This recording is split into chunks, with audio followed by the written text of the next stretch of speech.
The month of March 2020 has been eventful to say the least. With the recent declines in the stock market with multiple market halts, we have now officially entered a bear market. Many have losses of at least 25% in their portfolios, and navigating the financial waters has become critical.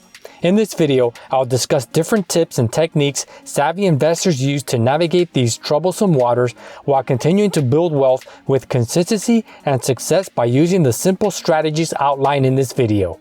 Get ready. You are now entering the Academy.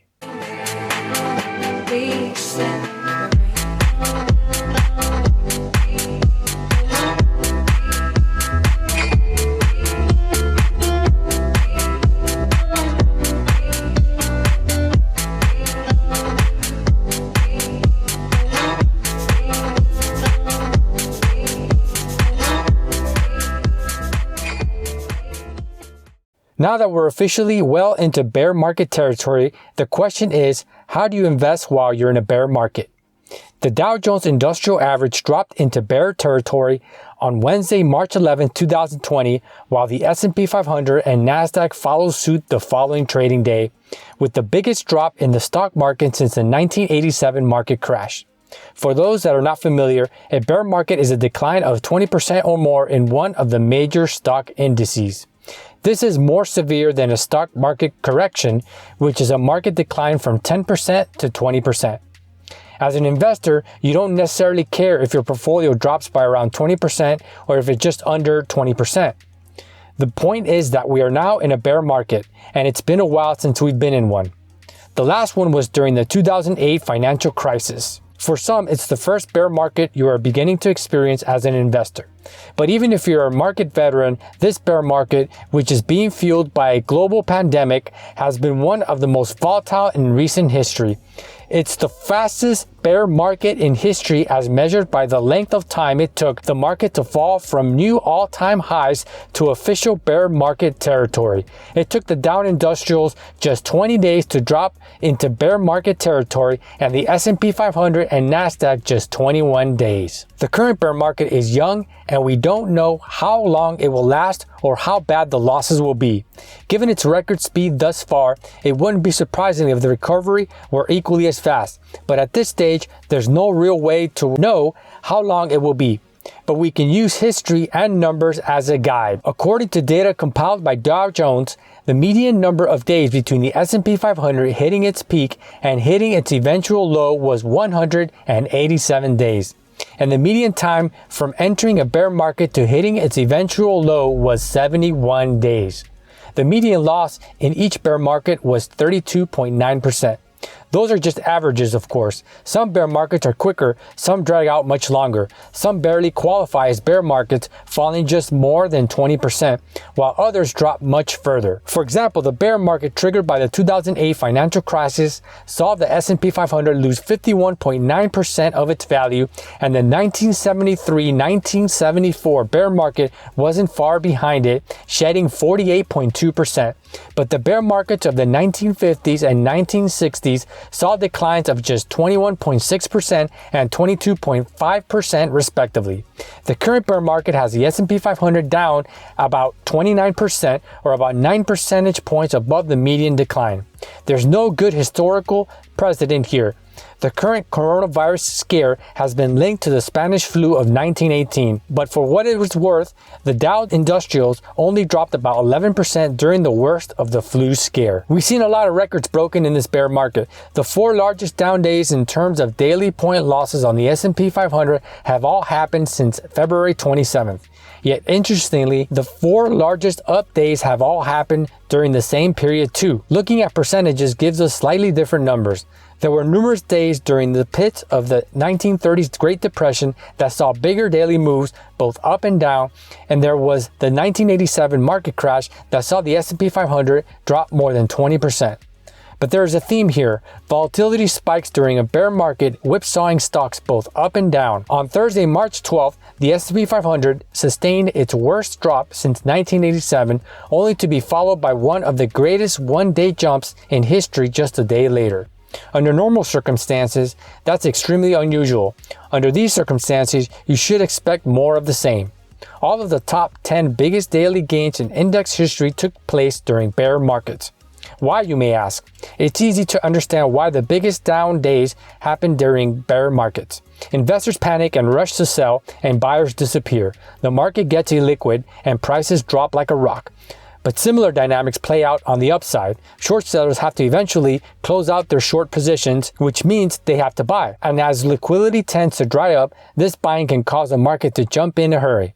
Plus, investors who fear they missed the bottom often buy in a frenzy. The practical takeaway: don't be suckered in every move. A huge one-day burst doesn't necessarily mean the bottom is in. The rule of the day is volatility. You should simply expect the swings to be bigger both ways. Ideally, you were allocated well going into this bear market.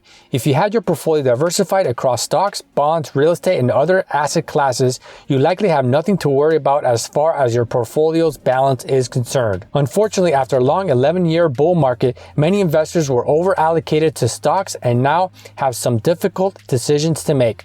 We'll go through some scenarios, but first, a little perspective.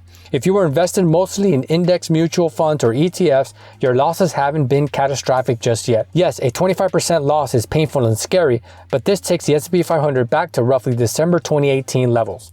This bear market essentially eliminated the speculative froth that had built up over the past year. Now for a game plan. The first thing you should do is rebalance your portfolio. That could mean getting more defensive or more aggressive stocks, depending on how you're currently invested. But the first step is to figure out what your allocation to stocks should look like. As a very general rule of thumb, the typical investor should have something in the ballpark of 100 to 120 minus their age and stocks as a percentage. So if you're 60 years old, having 40% to 60% stocks is about right. If you have more than that, you should probably lighten up. If you have less, you could use this bear market discount as an opportunity to buy the dip. We don't know what happens next, but being systematic like this helps us to have a level head and let the long-term averages work in our favor. Now for the fun part. During bear markets, you get a chance to buy stocks you've always wanted at prices you never thought possible. So make a list of stocks you've always wanted to buy and look at their prices. Are they attractive? Is this a price you would love to have seen 2 months ago, before the world started to end? If so, then take your chances. If you're nervous, you can always break up your purchase into smaller blocks and average in over the course of a few weeks or months, or aka dollar cost averaging. The legendary Sir John Templeton made a fortune doing exactly what we've described here. Templeton was known to keep standing limit orders in place for stocks he liked, but not necessarily at the prevailing market prices. He knew that if the market really hit a rough patch, he might lose his nerve and miss the opportunity. Keeping the limit orders in place made it automatic. If his price got hit, he bought the stock. If it didn't, he didn't. Templeton wasn't any different than the rest of us. He would get jittery when he saw extreme volatility, but that's exactly why he took his emotions out of the equation by making the purchases decision cold, rational, and automatic. Of course, it's only possible to make moves like Templeton's if you have the cash on hand to do it. As a general rule, you should always keep a little cash on hand, but in a bear market, it becomes all the more important. Let's say you have bonds or CDs maturing soon, or even large dividend payments. Or let's say you have stops in place that got triggered, or you plan on selling some weak positions. All of this represents firepower that you can eventually put to work. The key is to be patient and wait for your moment. Don't be in a hurry to buy on the way down. Wait for your moment and only then pounce. And if you miss it, don't fret it. It's possible you didn't actually miss it. You still might get another chance if the market takes yet another leg down. And if the stocks you like never quite hit your buying range, so be it. There will be another opportunity elsewhere. We might not know for a while just how bad this ends up being. The economy has already sustained damage that we won't see reported in the numbers for another several months. But it's important to remember that this too will pass. For now, protect yourself as best as you can, and that means your portfolio too. Hang in there. It might get worse from here, and it certainly will be volatile, but it will get better. By employing the strategies mentioned in this video, you too can begin to build upon your portfolio in a systematic and methodical fashion, increasing your wealth slowly and surely. Through careful planning and diligent investment of capital, as well as smart money management and reinvestment of profits into your stock portfolio, one can create a portfolio that not only builds wealth over time, but can also pay dividends along the way if one chooses to. A savvy investor investor always has a skill tool set they use to employ at all times. One of these tools is the free stock trading app called M1 Finance. M1 Finance is a commission-free trading app that allows for buying and selling of stocks into custom portfolio, allowing for purchases of fractional shares along the way.